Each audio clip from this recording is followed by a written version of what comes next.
It's the early line. It's a Tuesday morning, and there is no better place to be. Why is that? Because you get Donnie Rightside and Joe Ranieri, a 2-for-1, which means World Baseball Classic yesterday, Mexico and the United States. We'll go over that game and what it means for the future of the World Baseball Classic. Also today, the big boys start to get underplay one more day at a time. Big 10, Big 12, Big East. We're all there for some afternoon action here. March 25th is the 10th right now. That's the start of the Major League Baseball season. Yesterday, Joe, the tampering has begun and contracts were handed out where you might be saying, what? How much money was that? We have it all in store for you over the next 2 hours on the early line. It's just how we do it, Joe. We're ready to bring it to the people because we always are for the people. Yeah, there was a lot to unpack yesterday, Donnie. The news was coming in. It was fast. It was furious, but we'll do our best here to break it all down. Now, I don't need caffeine. Joe doesn't need caffeine. Our job is to give you the caffeine and the biggest topic of the day served up to you early, Joe. Give it to him. Well, Donnie, it all has to do, of course, with Adam Silver and the NBA league office because they can't seem to figure out how to stop teams from tanking or find a way to get stars to actually play in the games that they are marketed for. But boy, they sure can step in and kill a promotion when they want to. For weeks now, we have been hearing about the Atlanta Hawks and the Magic City Monday event. This was going to be the ultimate Atlanta crossover promotion. We're talking about the world-famous lemon pepper wings, all at the concession stands. We're talking about T.I. doing a halftime show and those limited edition $125 hoodies that people were snatching up like collector's items, all gone, Donnie. Now why? Well, the Hawks tried to play it cool because they were calling Magic City a, quote, cultural institution, end quote. And we all know, Donnie, it's one of the most famous strip clubs in the world, but the Hawks, much like the strippers at the club, danced around it until, well, Luke Cornett of the San Antonio Spurs, a guy not even involved in this game or promotion at all, decided to make a stink about it and called it disrespectful to women. And just like that, Adam Silver stepped in yesterday and pulled the plug. But here's the real kicker. And it's the same story every single time. The fans are the ones who get screwed over. Once this event was announced, ticket prices on the secondary market skyrocketed by 300%, Donnie. People, they couldn't get enough tickets fast enough. People were shelling out their hard-earned money specifically to experience this promotional night. They bought the gear, they booked the travel, they hyped themselves up for what was supposed to be an unforgettable night in Atlanta. And then, in the 11th hour, the league decides to shut it down. And it's no different than when you pay $500 or more for a ticket to see your favorite superstar NBA player, only to find out 20 minutes before tip-off that he's load managing. The NBA has no problem taking your money, but they have a real hard time delivering on the product that they just sold you. You can disagree with the promotion all you want, but once you sell it to the public and to the fans, you have an obligation to show up and to deliver. So, sorry, Hawks fans, no lemon pepper wings, no T.I., and no fun, because it appears, Donnie, that the Magic has officially run out in Atlanta. I'll tell you this. It's a great topic, Joe, and we all saw it yesterday and responded to it. Whether or not they had it is maybe a little bit of a side story here. But here was the issue. The NBA itself was not going to get any positive praise out of this, regardless of how well that night actually went. The downfall for the NBA would have been, you know how the fans were going to turn up for that game here. And it could only go in the wrong direction. That's why they did it. But you're right about this one thing. An Atlanta institution where it's part of the culture of the fan base and they're ready to celebrate. Because the hoodies are probably going to be worth a mint right now. Because what I read from the Atlanta Hawks website is they're not going to sell anymore. But if you pre-ordered those, Joe, you're still getting those hoodies there for Magic City night. And also, T.I. is still going to perform. Here's the question I have, Joe, I'm going to ask you. They canceled the night officially, but unofficially, did they really actually cancel the night? The tickets are sold. The hoodies will be here. The fans coming in the building, they're still going to bring Magic City energy in that arena, no? Well, you would think, Donnie, right? You would hope that all the money you're talking about, a 300% markup. Now it made it worse. You would hope that they are going to deliver on the funds still, but just, I mean, terrible optics all the way around. And once again, Adam Silver and the NBA a day late and $1 short, Donnie. Yeah, great topic to start our Tuesday off. It is a big basketball week, but let's get to the early lineup here and get to those hottest topics. How many times have we seen this before? Ohio State President Ted Carter puts his $1.5 million job and his 45-year marriage on the line on an inappropriate relationship. Joe, with a podcaster, can't we just work our high-paying jobs here and relax with our families at home? We're always getting ourselves into trouble, Joe. Yeah, what is with the Big Ten? My goodness. I mean, Michigan football program, a disaster. Ohio State, the president can't. Like, what is going on there? My goodness. And that is a very coveted job there, Donnie. And also, when you see like these, and again, I doubt this started after all that went down at Michigan, but as soon as that Michigan thing went down, inappropriate relationship, that guy was already looking at the calendar, crossing off the days so they eventually catch up to him. And they did here. Tua Tagovailoa caught up to him, but he still got paid roughly $50 million this year to not be a Miami Dolphin. And you know what? He's changing teams already, Joe. How about that? I don't get it, Donnie. It took less than 24 hours for Atlanta to be like, we want another left-handed quarterback that can't stay healthy. What are we doing, Atlanta? I have no idea what's happening, but congratulations, Falcons fans. You got yourself somebody that might be available 2 games next year. Congrats. Travis Kelce back with the Chiefs for one more go around here, paying him about $15 million. He's probably going to get married to somebody worth over $2 billion. His podcast alone was sold for over $100 million there for the rights. Not about the money, Travis says. 36 years old. I'm coming back for my 14th season. Well, maybe he knew the kinds of moves that they made yesterday, the Kansas City Chiefs. They're not looking to rebuild. They're looking to run it back one more time. So maybe he's on to something here. Maybe he's got a little left in the tank and is worth coming back for. Hey, Joe, when I was in college, I was a white wide receiver. Division III. I didn't get any calls from the NFL to get drafted or be a free agent. But apparently white wide receivers are getting that calls to be free agents and banking $100 million deals. Alec Pierce back to the Colts. Yeah, at record-breaking price, too, right? Man. Probably could have gone anywhere he wanted, but they didn't want to leave. The question is, how much money are you going to pay Danny Dimes to actually throw the ball to him is what I want to know. Come on, $50 million for a quarterback that probably can't walk right now. Ridiculous. Mike Evans, we always thought, Joe, he'd stay in Tampa for his entire career. He goes from East Coast to West Coast here. He's a San Francisco 49er today. Yeah, and he'll actually have a pretty good offensive coordinator, so to speak, that's going to figure out ways to get him the ball. Hopefully, though, he can stay healthy next year because the 49ers, they got an issue staying healthy here, Donnie.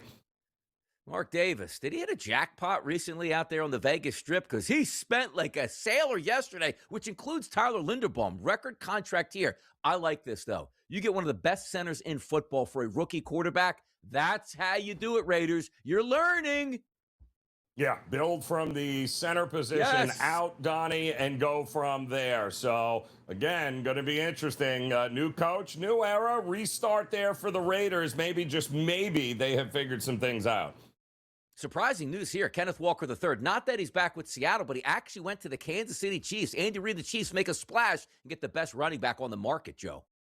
Doesn't sound like they're looking to, reshuffle it. They are running it back here, Kansas City. They're looking to be back. Hopefully, Mahomes' injury coordinates enough to allow him to be back under center. Yeah, Pacheco and Hunt, get out the door. Let's get a real running back in town, which is exactly what they did. This is a real show that's in town. It's the early line, and we'll be back after this short break.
Come on, Joe. The fun has begun, and the stakes just got higher. Today's spread lines. We're going to start Big 12 action. It's Baylor. It's Arizona State. 12:30 tip-off. You got to love it. But also, Joe, we got word yesterday that Arizona State head coach Bobby Hurley, he won't be back next year, but he's going to coach through the tournament to see how far they can go. The line in this game opened up at Baylor -2.5. Most outlets that you see on the graphic here, -3.5, but also starting to see -4.5 as a favorite towards Baylor and a total of 153.5. One last hurrah, Joe, for Arizona State's head coach, or is Baylor the better team? What's your spread line today?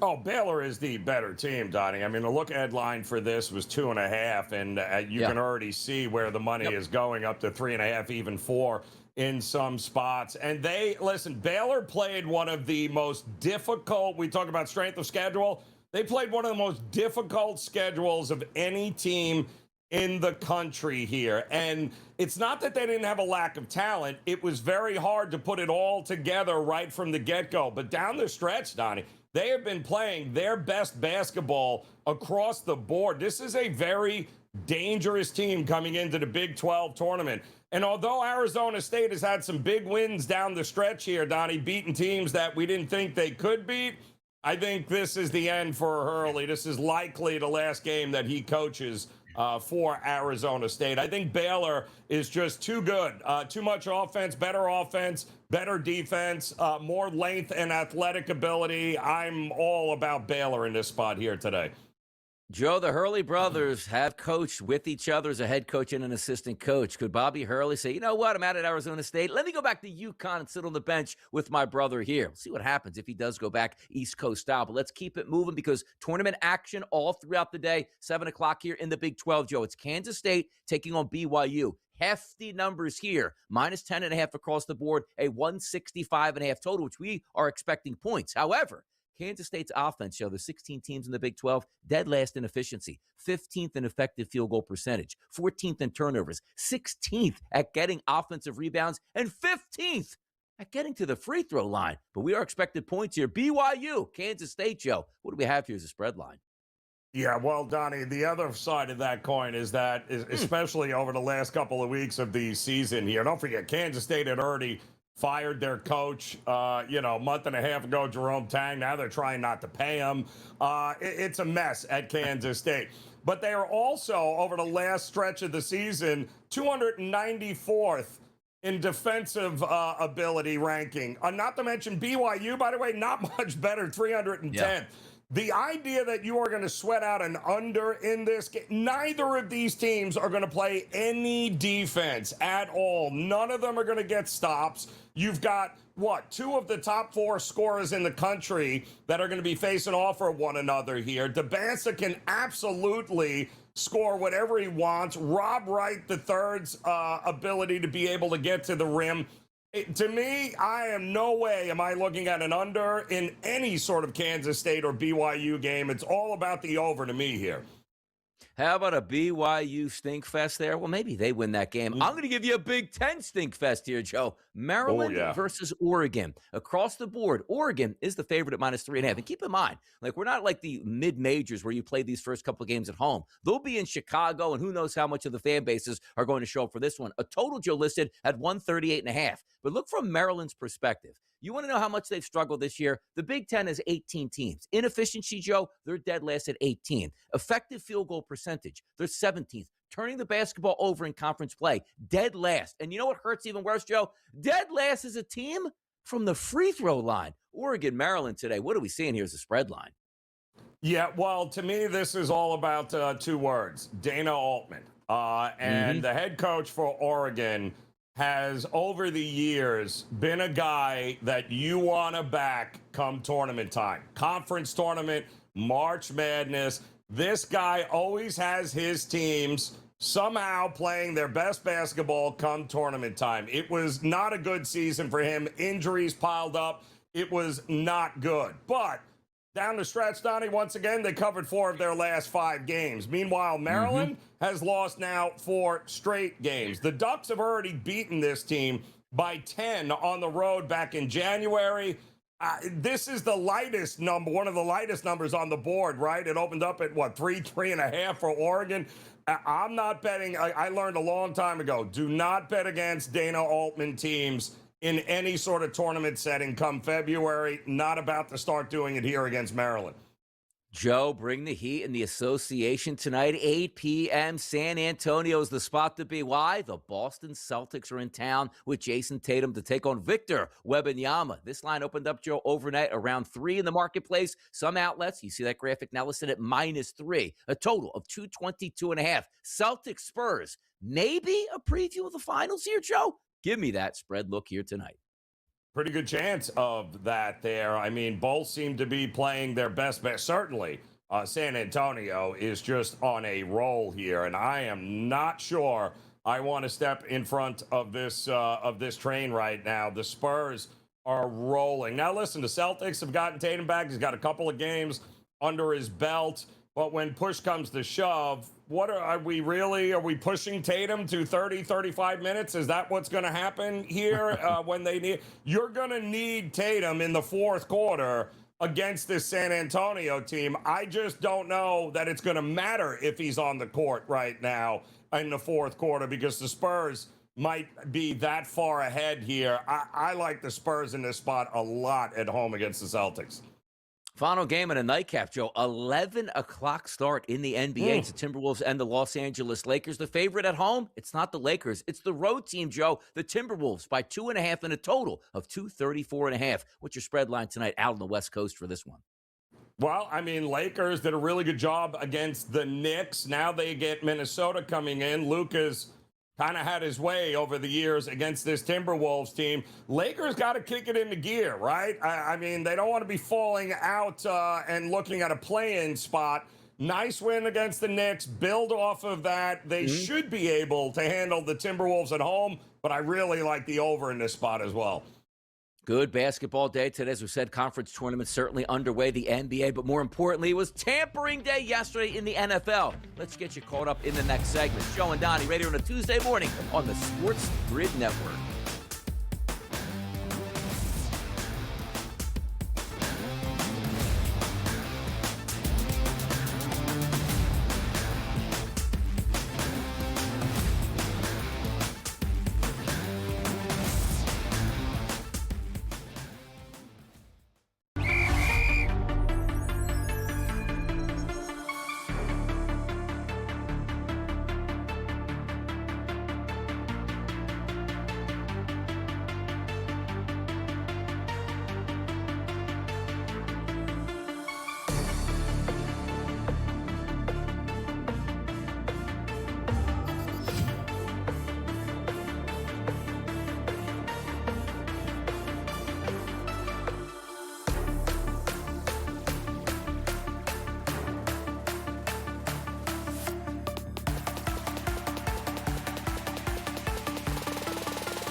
We got a lot of good topics to hit in this segment right here on the early line for a Tuesday morning, Joe. And it starts with Front Office Sports. They sent out a tweet yesterday. NFL teams are about to go on a shopping spree this week. The 2026 salary cap hits a record $301.2 million per team, $22 million higher than 2025, which means every ball club has money to spend, and if you are a free agent, you are cashing in tickets. So guys like Jalen Phillips, where the Eagles like, I probably get him out 17 to 20 a year, got $30 million a year. That's what we're seeing in the market now, Joe. When you have money to spend, you're going to spend it wildly.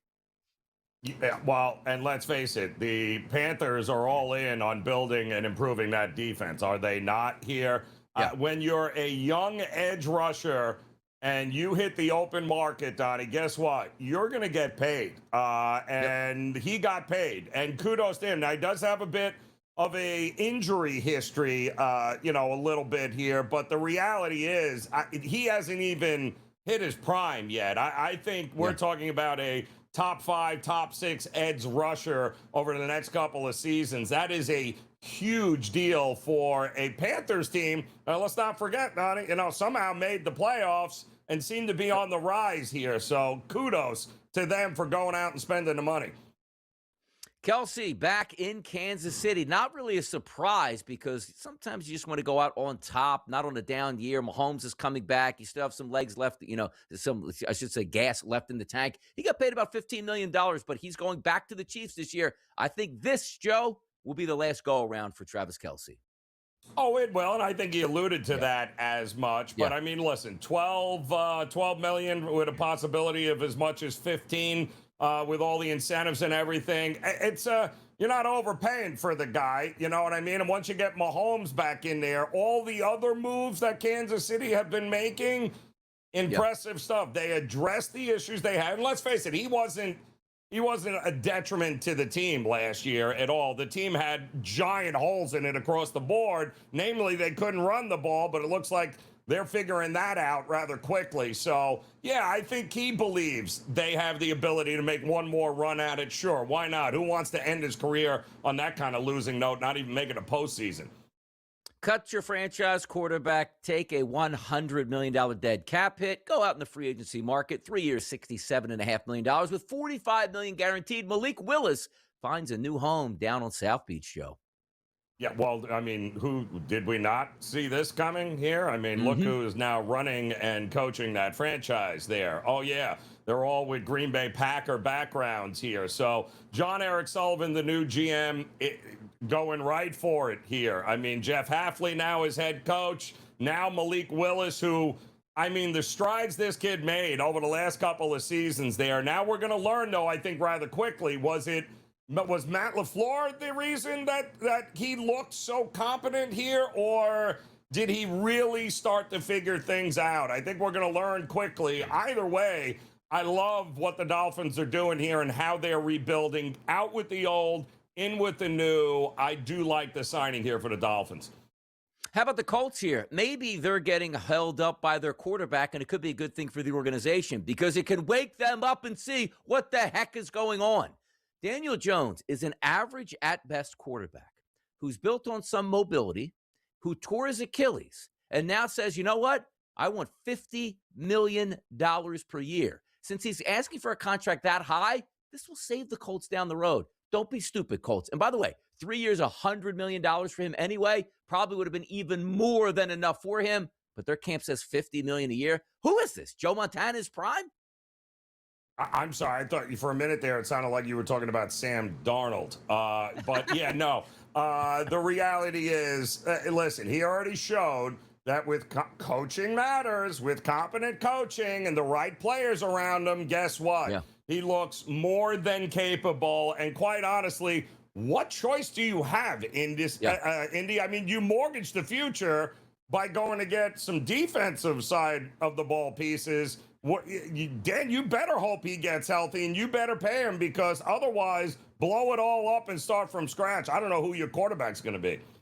Maybe the NFL's found a cheat code here. They say, we're going to get Tua Tagovailoa cheap, but he can only start if he plays in a dome, because if there's 5-mile-an-hour winds and some cold temperatures, it's a wrap on Tua. Tua over to the dome in Atlanta as a Falcon. Another left-handed quarterback who can't stay healthy. Yeah. Like, what are we doing, Atlanta? What is your fascination with these types of players?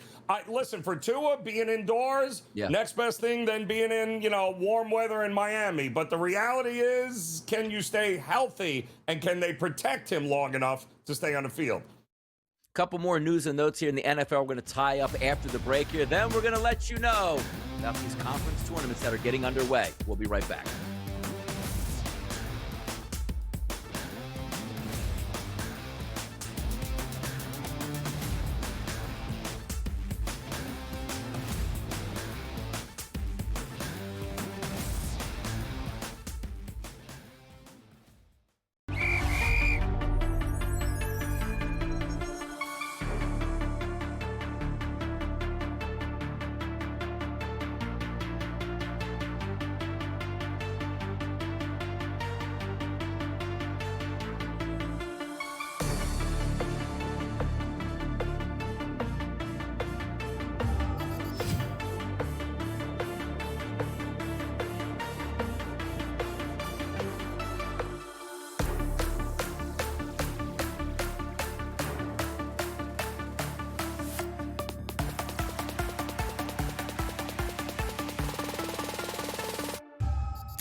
Some news and notes out of the NFL as we continue on tampering day yesterday, which doesn't always mean free agents here, Joe. How about this, a trade? The Miami Dolphins are sending Minkah Fitzpatrick to the New York Jets for 2026 seventh-round pick from the Chargers. The Jets will sign Fitzpatrick to a 3-year, $40 million deal per his agent, Drew Rosenhaus. Joe, rejoice. The Jets, they're back. Yeah. There's just so many things I want to say about what the Jets are doing. I mean, they also just re-signed Demario Davis, who they drafted back in 2012. He's only 37, so I'm sure he's got a great 37-year-old body coming back and really gotten faster on the linebacker spot there, Jets. And what, Minkah, now what? Is he in his prime, Donnie? Would we consider him? No, past his prime. That's great. Great stuff. So, yeah. Jets really getting younger and getting better in no position that I see yet. They better nail this draft, Donnie, because so far I'm not impressed with what the Jets have done in free agency with all that money. How about the Dallas Cowboys? They love themselves some Green Bay Packers defensive players here. And how about this? The Packers are finalizing a deal that's going to send edge Rashawn Gary to the Dallas Cowboys per Adam Schefter. Now, listen, I do like that move there for Dallas there. They got to get better and younger and healthier at the linebackers there. And I think he's one of the better ones, provided, like anything else, he can stay healthy. I like the move a lot for the Cowboys defense. They need to solidify some linebackers there, and I think this is a good start for them. The Raiders, free agent-wise, spent a lot of money. Trade-wise, making deals here. They signed a brand-new football team, it feels like, as the Bills were trading Taron Johnson and a 7th-round pick to the Raiders in exchange for a 6th-round pick and the player here. Johnson was supposed to be released, but the Raiders came up with a trade offer. They just wanted to say, you know what, 6th or 7th pick here. Let's not have a bidding war out here. They got their man. Completely retooled Raiders team. Yeah, and also salary dumping there on the Bills part as well. Yeah. But yeah, they're spending some money. Let's face it, you can't go wrong, Donnie, on either side of the ball by revamping it there for the Raiders. Get yourself some players. It's going to be a work in progress here, but ultimately, get some weapons for your future quarterback that you're about to draft here, number 1 in the draft. Now, here's my favorite news and notes that came out of yesterday, Joe, and it wasn't the tampering that started and the hundreds of $1 million thrown around. Here's what we're waiting on, Joe. The NFL's negotiation with the NFL Referees Association on a new collective bargaining agreement are not in a good place. Refs, again, Joe, trying to insert themselves as if they should be playing. I'm waiting for this. Like, hey, we should be playing just as much as the top star quarterbacks because we control the game out here. The refs, whether it's they want more money or they just make bad calls, always forcing themselves into the issue, Joe.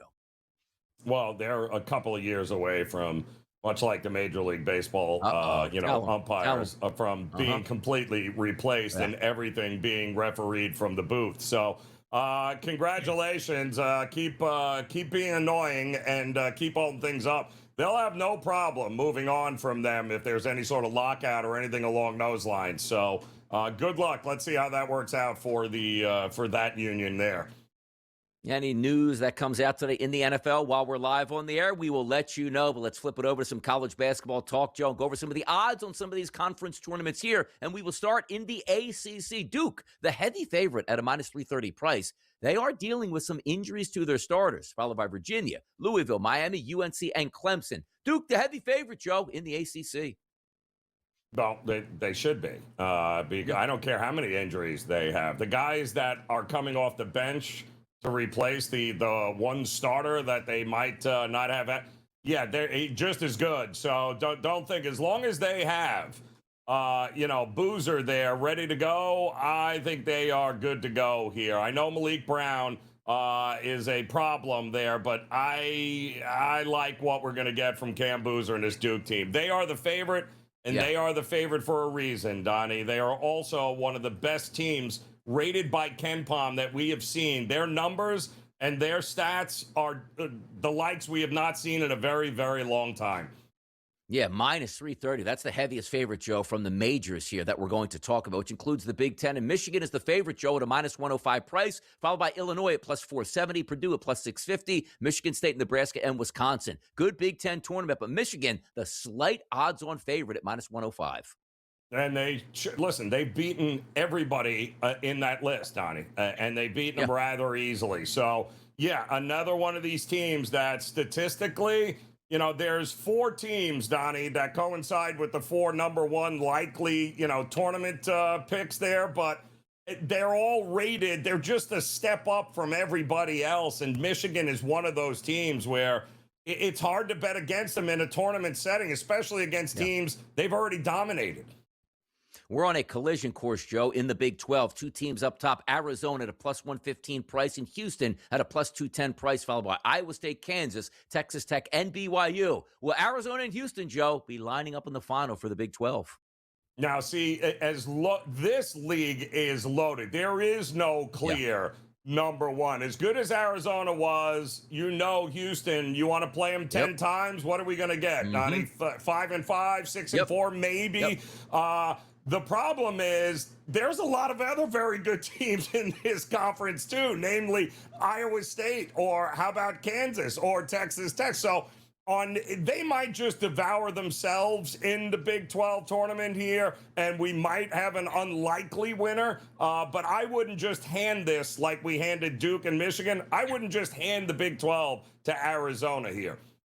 Another collision course, Joe. Could it be in the Big East, the world's most famous arena, Madison Square Garden? UConn is the favorite of the Big East. Odds on at minus 125, and St. John's at a plus 210 price. Villanova, Creighton, Providence, and Marquette. That place is going to be rocking if it's UConn, St. John's in that final. Yeah, I mean, listen, Villanova, Seton Hall, nice stories can make teams like UConn and the Johnnies sweat a little bit, but ultimately, I don't think UConn has any value at all in this spat. I don't like the way they have looked down the stretch. I don't like their offense. I think it's the Johnnies, quite honestly, that are going to run the table here and come out as Big East champions. SEC, Joe, is it just a formality? Florida, minus 180 price. The next team in line is Arkansas at a plus 700. And the same thing with Alabama at a plus 700, followed by Tennessee, Vanderbilt, and Kentucky. Florida, absolutely murking teams, Joe, left and right as they head into the SEC tournament. Yeah, and there's a reason they're minus 180 and the next closest is plus 700. Just do not bet it. Do not even bet that. Just pencil Florida in and move on here, because not any one of those teams is going to step in front and cause any damage to that Florida team. Not many people usually, Joe, would be paying attention to the MAC conference here and say, whoever gets there, it's no big deal. But when you see the odd structure here of this conference tournament, there's a team, Joe, that's unbeaten, a perfect 31-0. They're not the favorite to win this tournament. It's actually Akron here at a minus 125 price, followed by Miami of Ohio plus 220, Kent State, Toledo, Bowling Green, and Ohio. This is going to be a competitive race here, but the question comes up, hey, Miami plus money? What gives, Joe? Oh, well, listen, Akron almost beat Miami of Ohio this season here, but statistically, Donnie, they have been better across the board. Ken Palm's got them rated higher in the Big Four categories. They're a great team, which is, again, while I love the fact that they ran the table, went 31-0, the MAC conference could be a two-bid league here, because Akron very likely can win this tournament, will win it, and you're not keeping Miami of Ohio out going 31-0. So there's two teams from the MAC that are going to take positions there in March Madness. How about the MAC feeling like you get two teams in? That's more money for that conference, higher paying, higher structure. They would love for Miami of Ohio to get beat, but also Miami of Ohio's got a lot of pride. Like, they got to see that and be like, you know what, that's disrespectful. We went unbeaten and we're the underdogs. And Joe, it's not plus 100 and plus 105. Like, they're a decided underdog, it feels like, to Akron at this point. Here's what we love today. Tips off, Joe, 12:30 p.m. Eastern. Baylor and Arizona State in the Big 12. And away we go for the rest of the day. It's basketball. It's March Madness. It's the early line right here on the SportsGrid Network.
Baseball, news and notes, WBC, we cover it all. Joe, you know, I'm a Philadelphia Eagles fan yesterday. It was free agency tampering period.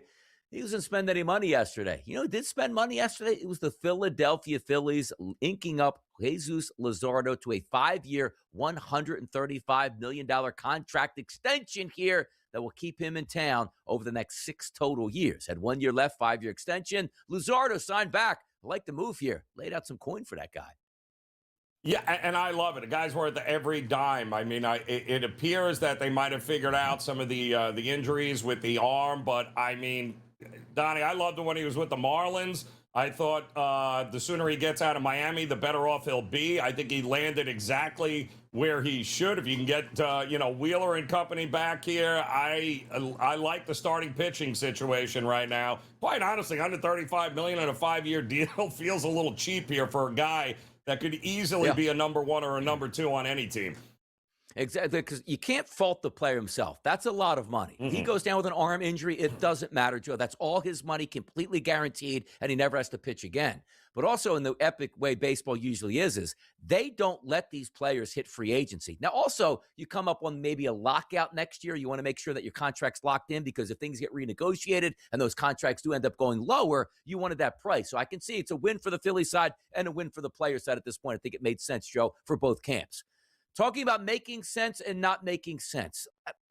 Help me with this story, Joe, because all along Scooble was like, all right, I think I'm just going to pitch one time against Great Britain and go home. So on that initial analysis, we're saying to ourselves, well, why would you pitch against one of the worst teams in the WBC? Wouldn't you just wait until you got to actually pitch in the knockout stages against the better teams? That was baffling to say the least. Then he pitched, was like, hey, man, emotions are high right now. I think I do want to come back and maybe pitch in some of these extra games, maybe start, maybe come out of the bullpen. Story comes out yesterday. Team USA's Tarek Skubal will leave the team after Monday's game versus Mexico and return to Tigers camp, Mark DeRosa announced. So, Joe, I'm going to ask you this question. If we look at Tarek Skubal and say to ourselves, well, if he goes back to Detroit spring training, he's going to have a few more spring training starts where I'm pretty sure he's not throwing 50 miles per hour to save his arm. Or he could pitch 50 to 60 pitches in the WBC like it was a spring training start. I must be missing something, really. What it tells me, Donnie, is that this is likely above his pay grade. The people making the decisions here, let's not forget, this guy is going to be a free agent after this season, and he is going to be by far if you thought what you got with Ohtani was good, it's going to be through the roof. It's going to be one of the largest starting pitching contracts in baseball history. Somebody above, whether it's the Tigers, it's his agent's team, whatever it is, there's something else going on behind the scenes that we don't know about. Otherwise, listen, he's a player, right? He would stay with the team, but he is actually going through it, and he said it yesterday, like, it's impossible for me to make this, this is a tough decision. I don't think he's making it alone, though. I think there are external factors here that we don't know about. Yeah, it must be something like that because the thought process behind it, I understand, like, hey, we mapped it out in this way, but you are going back to Detroit in spring training with over 2 weeks left to go. You'll probably have 2 more starts, which you're going to ramp up, Joe, and throw 70 pitches to 80 pitches, get ready for the Major League Baseball season. And as I said, he's not going to go out on the mound, Joe, and say, you know what, I'm only throwing maximum 65 miles per hour today. That's what's a little bit baffling because he's not the only pitcher pitching in these World Baseball Classic, but he's also the only pitcher that's like, I'm leaving because I don't want to pitch anymore at this point. Skeens went out there throwing flames yesterday. I was like, yeah, give me the ball again. It's just kind of tough where he's the best pitcher. We wouldn't be talking about this, Joe. Hey, I'm a reliever. I threw a lot of innings. I got a long season. They might have to ask, some questions on my availability in April and May because I threw so many innings. It's different, but it's Tarek Skubal where you wanted to see him for Team USA. If you're taking on Japan, let's just say in the championship game, and Skubal's like, yeah, I got 75 pitches for you. I think we're missing out and angry at that as opposed to what makes sense for him long term. But again, he's still going to be pitching in spring training. He is. And again, that's why I think had he been locked up to if the Tigers had already locked him up on a 10-year deal and gave him his money instead of having to go through arbitration and all this other ridiculousness here, we might be having a different conversation. But they are taking zero chances of him in any way, shape, or form pushing himself. Sometimes you got to save the player from himself, right, Donnie? If you just let him do what he wants, he'd been like, I'll throw 3 times in this thing, much like Paul Skeens.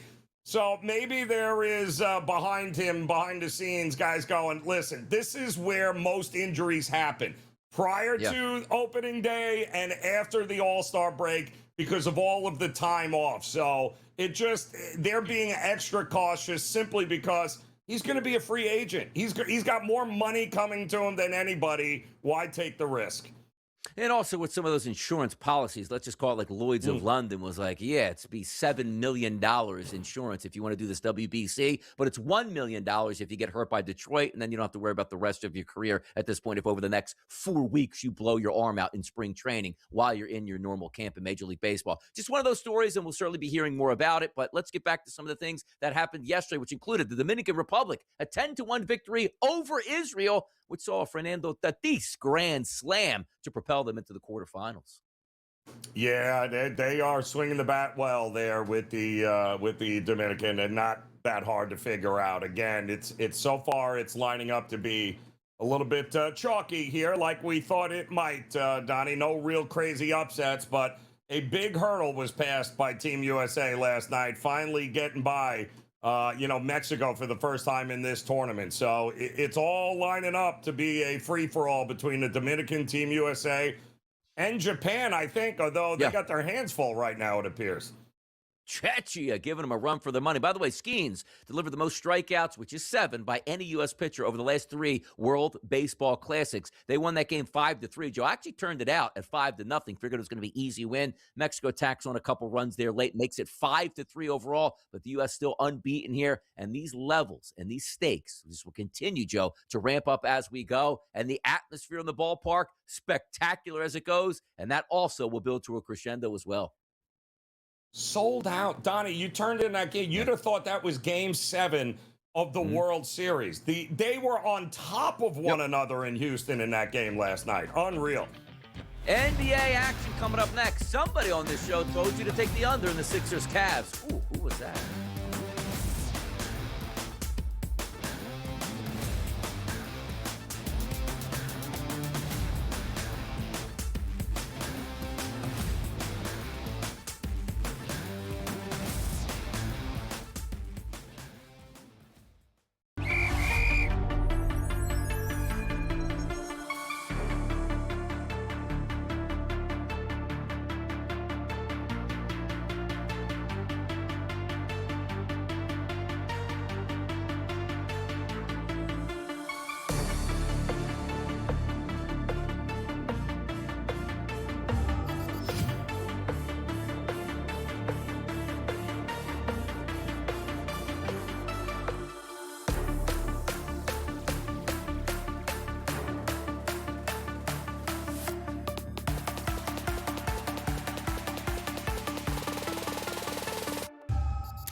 NFL news and notes. We got you covered this morning. Absolutely. Any hot topics come across the screen for us, we'll let you know. But the NBA, certainly popping as well. I love when we have some videos here to get some of those frustrations out.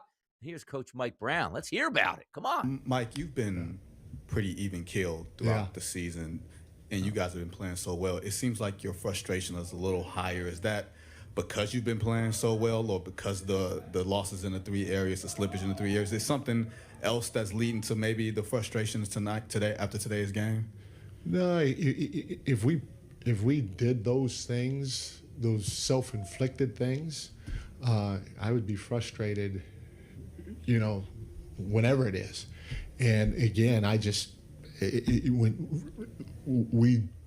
they had something to do with it. They're a good team, and I don't want to take anything away from JJ and the rest of his staff and all their players. They earned that win, but I thought we had some controllables that we didn't do a good job of taking care of, and that's the frustrating part.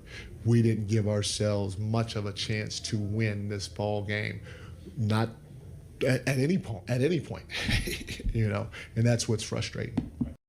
Frustrating not defending at all, and also losing to a 32-32 Clippers team on the road by almost double digits here. Clippers brought the heat, man. 38 points in that final stanza, Joe. Yeah, well, that was his response after embarrassingly couldn't even score 100 points against the Lakers defense. Now they had to go last night to take on a much better Clippers defense, and they were a road favorite. And listen, it's Jalen Brunson played 42 minutes in that Lakers game, and he looked absolutely gassed in it. Then he had to go back again last night and play a Clippers team, and he's chasing around Darius Garland and Kawhi Leonard. I mean, it was just a bad spot for the Knicks. But, yeah, they are in a lot of times, Donnie, their own worst enemy here. And I get what Mike Brown is saying. I really do. But they didn't fix it overnight against the Clippers, that's for sure. NBA trying to avoid a possible headache here, Joe, announcing it canceled the Atlanta Hawks Magic City Night promotion in Atlanta. T.I. still going to perform at the half, maybe still get some lemon pepper wings, but you're not going to have the paraphernalia and the official moniker of Magic City Night at the Atlanta Hawks game here, Joe. I know you're disappointed by this. I really am, because I really wanted to see them pull this thing off. I was looking. Everyone loves a good car crash, and I was waiting to see what this would have been like. But I mean, the fact that you're stepping in so late, though, Adam Silver, I mean, ticket prices everything went through the roof, the merch, everything. Everybody was gearing up for it. And all of a sudden, you pull the plug last minute for what? I mean, no different is the criticism yesterday, Donnie, than what he got when it was first announced. And everyone's like, wait a minute, isn't Magic City a strip club? Yeah, no, it's a cultural institution in Atlanta. Yeah, and every NBA player has experienced that institution when they play in Atlanta. So the whole thing was just ridiculous from the start. Joe, an NBA player broke containment of the bubble and went to get lemon pepper wings here and was caught on camera doing that for the biggest scandal of the bubble that we saw in the NBA. So if you're risking your livelihood to go to a club to get some lemon pepper wings, got to be a cultural institution there that needs to be respected down there from Magic City. And I got to tell you this, Joe. Let's flip it over to a good story here. I tell you all the time, Nikola Jokic hates basketball. Like, he cannot wait to get out of this game, go home, and say, you know what, I want to race some horses. Here you go. Nikola Jokic said he's glad he's retiring soon. Is he that old at this point? Before realizing Wembanyama is going to take over the NBA. He's changing basketball. I'm glad that I'll probably retire before Wemby holds the entire league in a chokehold. I don't even get the Wemby's good at basketball. We know he is. I just think Jokic hates basketball and can't wait to retire. That's what I took out of it. Listen, Jokic is, I love the fact that he's like, I'm buying a ranch and I don't ever want to see you people again. Just hanging out with the horses and my family, and we're good to go here. But yeah. They got some work to do here, though, Denver, if he's going to go out with another ring on that finger. I love this. This is a good story, too. Quote, they've got to do something about this tanking situation. I don't like how teams are deliberately trying to tank to get a good draft pick. That's Michael Porter Jr. talking about tanking the NBA. He's a net. I think they're tanking, and maybe that's why he's pissed. I'm trying to play basketball. You give me no help out here, Joe. Yeah, he's great. And then he promptly, after making that comment, was all of a sudden ruled out of the game there for the Bucs because he won't be playing Congrats. here tonight. So congratulations there. That's very hollow, those words. Very hollow, those words, but not from Joe Ranieri and Donnie Wright. As hour number 2 is on deck. You know what that brings. The heat, baby. Let's go.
Hour number 2 officially underway right here on the early line. SportsGrid Network, Donnie Right Side, Joe Ranieri. The fun seemingly only beginning today. Why? Still tampering day number 2 in the NFL college basketball tournaments that we previewed in hour number 1. Absolutely heating up here, and Major League Baseball / the World Baseball Championships going to be underway with the Major League Baseball regular season on the 25th. And today, more baseball as we wait for the knockout stages here. It's a good time, Joe, to be on the grid. It's madness. It really is. It's beyond madness, Donnie. It is. Here we go, right? 10th of March, and we've got the craziness is going to begin this week. Not all of these upcoming big boy tournaments here, I think, are just pencil them in. I think there are a few, but I think there could be some surprises happening along the way this week, which means dogs could be barking a lot this week in tournament play. Yeah, let's see some upsets here. You know, all this chalk that we like to see. Who's going to steal some of those bids, put the pressure on the bubble? And this weekend, Joe, on Sunday, it is Selection Sunday. And next week, can you believe it? Just felt like college basketball season just started here. We're into March Madness officially next week with the first 4 in Dayton. Love to see it. And away we go. Hottest topics here in the early lineup, Joe, which includes March 25th. That's opening day. How about the Yanks? They know who their opening day starter is. Not Garrett Cole. Max Fried, opening day starter for the Pinstripes. I listen. I mean, yeah. Hello, Captain Obvious. What else were you going to do? I mean, your Cole is not going to be ready and not being a legit number 1 until probably the All-Star break once he gets back into it. So yeah, Fried is your number 1 and should be the opening day starter for the New York Yankees. If you want to keep your job, and I know you have a lot of money here, it's simple. Hey, I don't like my wife anymore. We're getting divorced here, amicably split, and I'm dating this podcaster. All right, it's a little interesting, but it's the way it goes here. Not for OSU president, getting paid $1.5 million a year just to probably sit at a big wooden desk and say, I approve this, I don't approve this. All right, where are we getting lunch today? An appropriate relationship is going to be the downfall of society, Joe. Ted Carter, he's out as OSU president. It is as old as time, Donnie, this story here, where just guys can't control themselves, especially those that might have the power. And being president of Ohio State, again, a lot of power. There also comes a lot of whispering going on. So very difficult to stay out of the limelight being president of the Ohio State University. But that won't be happening anymore now, will it? Go on a podcast, fall in love with the host. Tale as old as time, Joe, in this business here. Tua Tagovailoa, another tale as old as time. Get paid a lot of money. You better perform, because if you don't, the NFL stands for what, Joe? Not for long. And that's what he was as the Dolphins quarterback. Out the door as the 5th overall pick. And also, he was so bad, Joe, that the team was like, okay, we'll take a $100 million cap hit. See ya. Yeah, the 90. Yeah, right. Could you imagine, Donnie? 99 million over 2 years that they're going to try to mitigate. But you know what? You got to cut the cord and you got to go your own separate way. But it's not like they gave him a long-term deal. Let's make that clear. They signed him for a year. It's a prove me situation. But correct. I mean, don't you already have a left-handed quarterback that can't stay healthy? Now you just added a guy that we know can't stay healthy. So it's going to be interesting to see a motivated Tua. What do we get out of him? Yeah, got him basically for free at that point. Moves on to Atlanta here, but it's one of those things where you can say twofold. The old regime didn't say, you know what, we're going to ride this out. The new regime from Miami came in and is like, all right, we're going to rip that Band-Aid off right now and start this thing over the next 2 to 3 years, get high draft picks, and hopefully find our starting quarterback here. So I can't fault them, or even I should say the owner overall, because he cuts the checks like, wait a second, I paid this guy $50 million to go away, but it's in the best interest of your football team. So he's sort of like the health of the Miami Dolphins, but that doesn't translate into making playoffs and going deep into the playoffs, at least over the past, 20 years or so. Travis Kelce, he's back with the Kansas City Chiefs for about $15 million, making a run in 2026. Mahomes will like that. We'll see if he can make it through healthy all the way through, but he's back.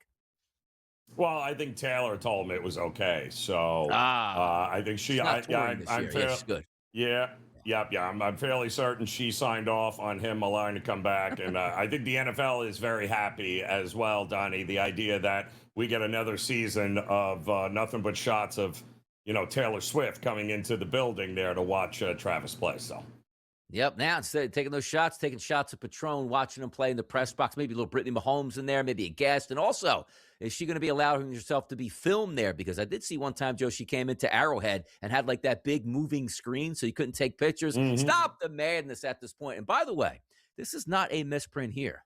Alec Pierce. Yes, Alec Pierce of the Indianapolis Colts, who re-signed back with the Colts, the biggest free agent wide receiver deal in the history of the sport. Wasn't Jerry Rice, wasn't Megatron, wasn't A.J. Brown.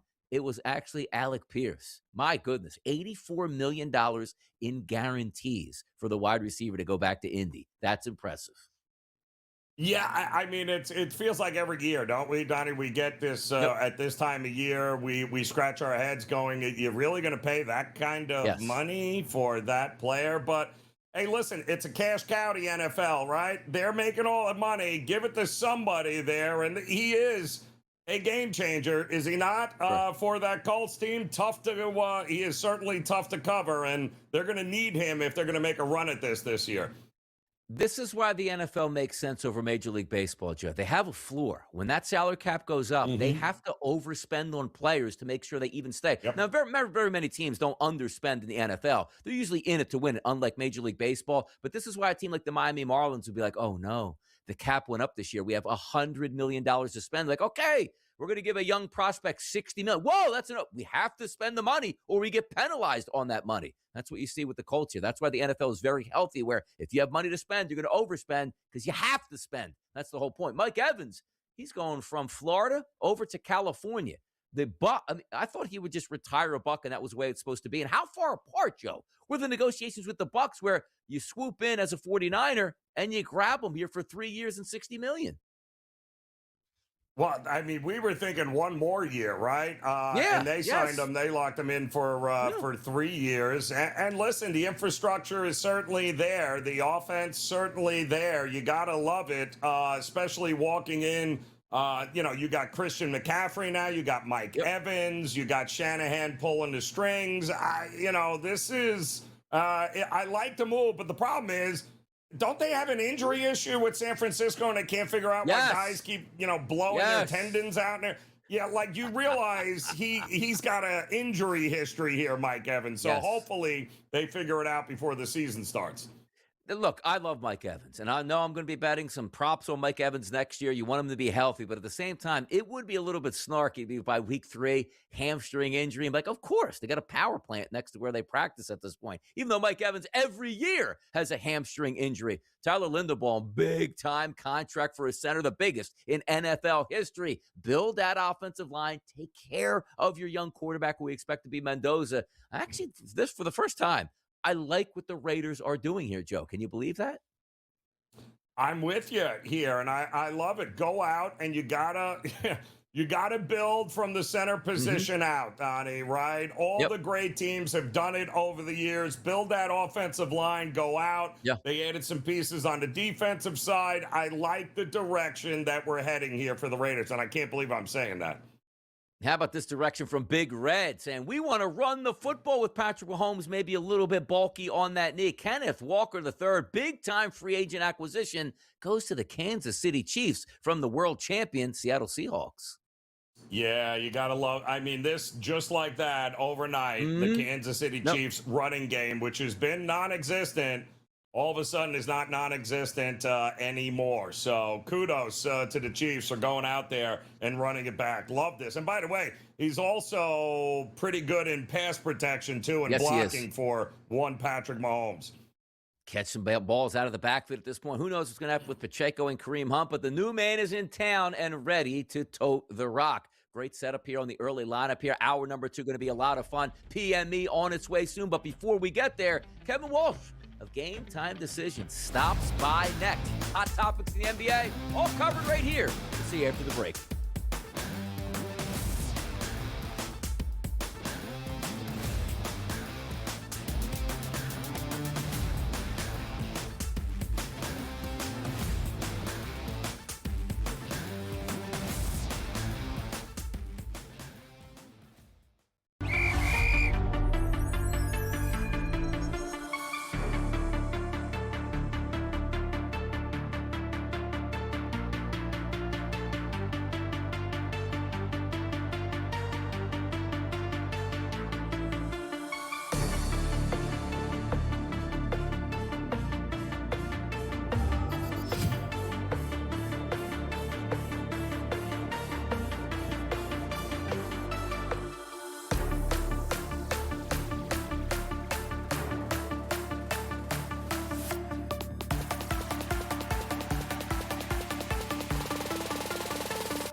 It's hour number 2 right here, the early line. Time to get down to the business and the fun. It's Donnie writes out. It's Joe Ranieri, and the guy who's treated himself to a lot of lemon pepper wings in the past. That's Kevin Walsh, man. Good morning, Kevin. We got topics to talk about, NBA and cancellations in the NBA today. Oh no!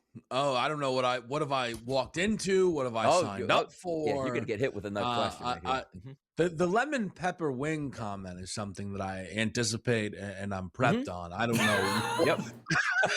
I don't know what he's got going on here, Ranieri.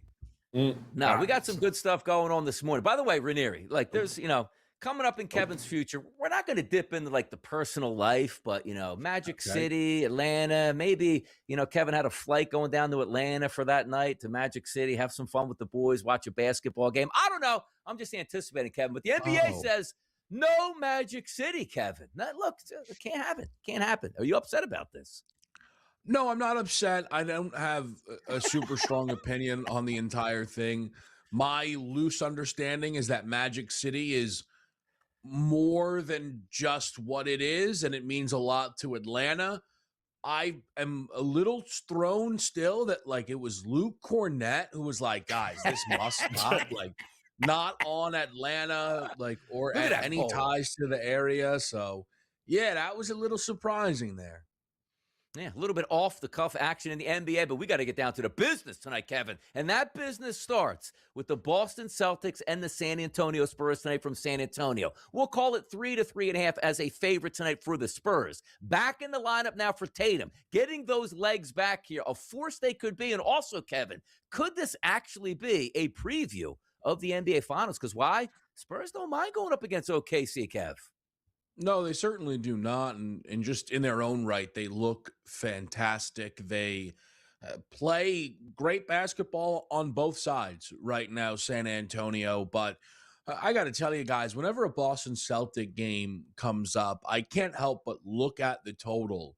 Though maybe tonight I'll just look at it and then do absolutely nothing. The number's 222.5. Only 2 games since the All-Star break has a Celtic total gone through that number. They are allowing less than 100 points per game right now. Boston it's not a one-to-one comparison. They're a little Houston Cougars-esque. They are so slow, and through dictating pace, they are able to find a level of defensive efficiency that I certainly wasn't anticipating when you think about the guys that they had lost. Obviously, just getting Tatum back, it's not as if his return is a reason for the defensive season that they've had in Boston. Some believe that that's a big part of why Joe Mazzulla may end up the coach of the year in the NBA. I love to buy low. The total is very, very scary to me because I'm wondering when they correct a Celtics total into the 215 range. That's what I'm going to be really interested to see. I'm going to be fascinated, Kev, to see how they use Tatum. Now what? This will be his 3rd game back after the injury. To me, it feels like everyone's so excited about Tatum returning. You need Tatum in the 4th quarter against a team like the San Antonio Spurs. So what happens, Brian? Are we talking a 35-minute, 37-minute Jason Tatum, performance tonight? Because I think that's what it's going to take at this time to go into San Antonio and win this game. And I have my doubts they can do it. Yeah, he's played 27 minutes exactly in each game. He's also 6 of 16 from the floor exactly in each game. And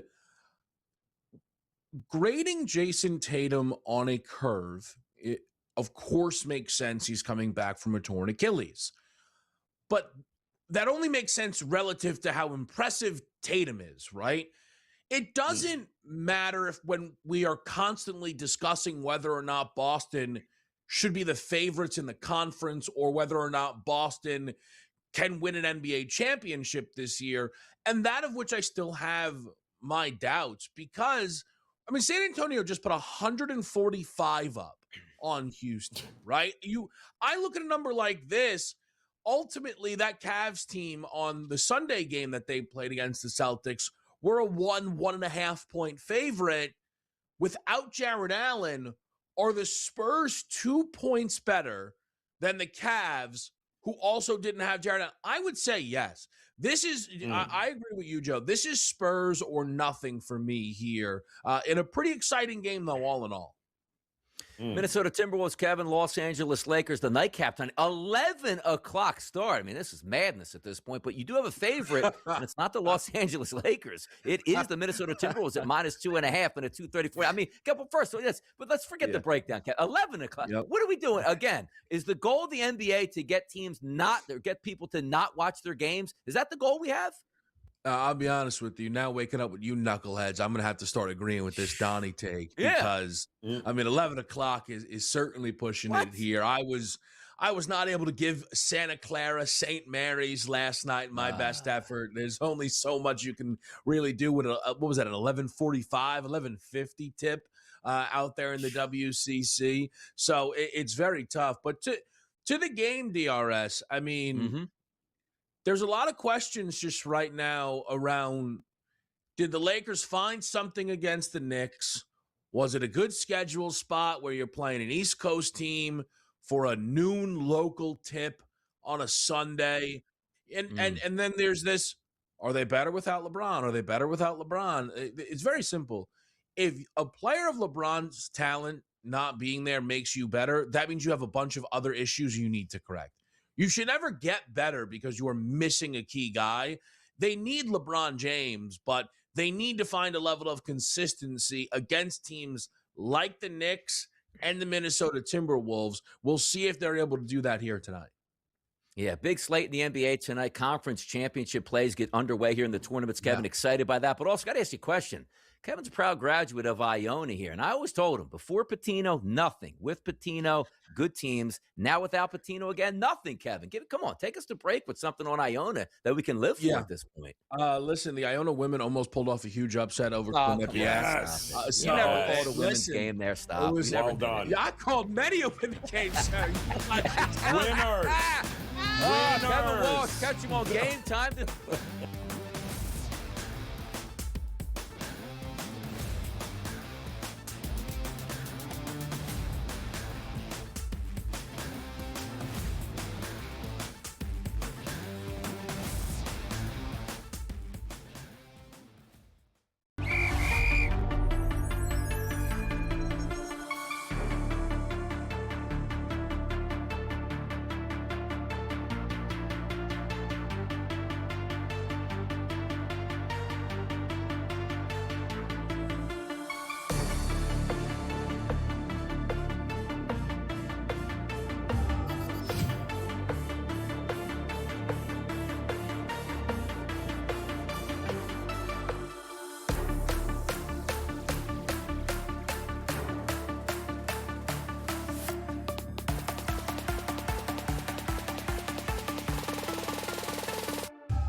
What?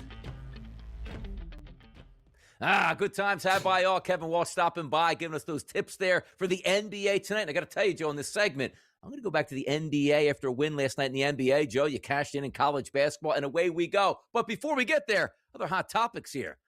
How about John Jones? You know what? What's he thinking about at this point right now? John Jones is asked to be released from his UFC contract. To go where, Joe? That's the question.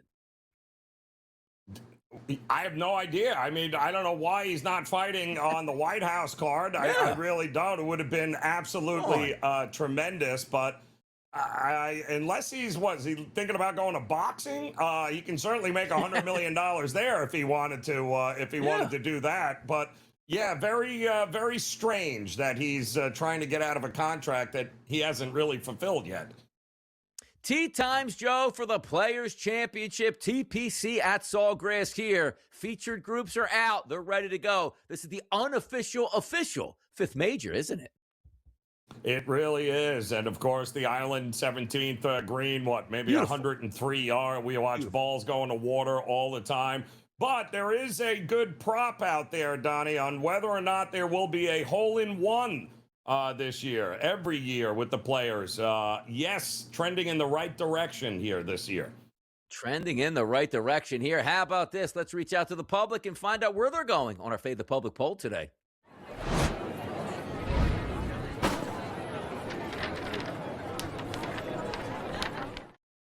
Question we asked today, simple. The big news yesterday in the NBA was not actually teams winning basketball games, but the NBA shutting down Lemon Pepper Wings Night, otherwise officially known as Hawks Magic City Promotional Night. We asked, are you disappointed that they canceled that night? And how about live right now? 52.8. Yes, it's blasphemy. No, the right decision. 47.2. It's got the country divided, Joe.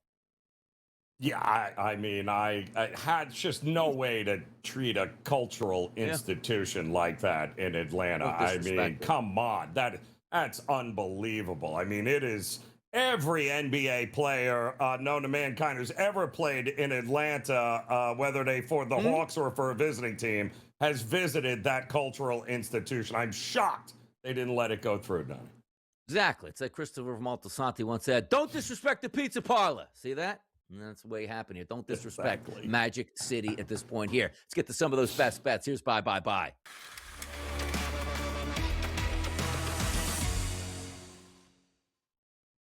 2-0 night last night. That's a great way to start the week. It's a Tuesday, so why not double up to 4-0, Joe? Lead off here. Where are we going tonight? Yeah, well, we're going to go college, Donnie, again, and we're going to head to, the Big Ten tournament kicking off today. And it's the bottom feeders, but it's clear one bottom feeder has an advantage over the other, and that is Oregon's Dana Altman, who I have learned the hard lesson years ago. Never doubt Dana Altman teams in tournament time here. No reason to doubt that Oregon will not handle business against a reeling Maryland team that's lost its last 4 games of the season. And quite honestly, Oregon has been very competitive here down the stretch, even though they've dealt with nothing but injuries all year long. Dana Altman knows how to get his kids ready to go. They will win this just like they won it back in January by 10. They'll win again here. I'll lay the 3.5 with Oregon. United Center in Chicago. There's where that game is going to take place. For me, Joe, going back to the association, and usually it's the Philadelphia 76ers that you cheer on. But tonight, as well as last night, you cheer for unders and missed shots. 115-101 last night, easily staying under the 227.5 total in their Cleveland game. Now they return home to take on the Memphis Grizzlies, Joe. Look at the line in this one. Opened up at 6. Now it's down to 3.5 and 2.5s in the marketplace now, and a total that sits at 228.5. I'm keeping it simple. It's not necessarily a handicap based on X's and O's, but the Sixers are a bad team and injured. They played last night. They're going to have tired legs, uninspiring efforts across the board. Maybe they barely get to 100, but Joe, same thing as yesterday. Under 228.5 today. I just don't see a high-scoring game with a Sixers team with not a lot of bullets left in the chamber right now. How do you feel about that? I'm with you, Donnie. But it's broke right now in Philadelphia, and expecting anything more than maybe 100 points is kind of crazy. It is kind of crazy. You know what else is kind of crazy? Handling all of our business here. And coming up in the next segment, we're going to talk a little PME action to get into those predictive markets. But before we do, Joe, today is tampering day number 2. The expectations are Kyler Murray is going to be released soon. And the team that wants to meet with him first, Joe, the Minnesota Vikings. Wait! I thought they had their QB. I thought they had Mr. 9 ready to go. And McCarthy, stop the madness. You don't play well at quarterback, you're out the door. We're not out the door. We're going to continue. PME is up next.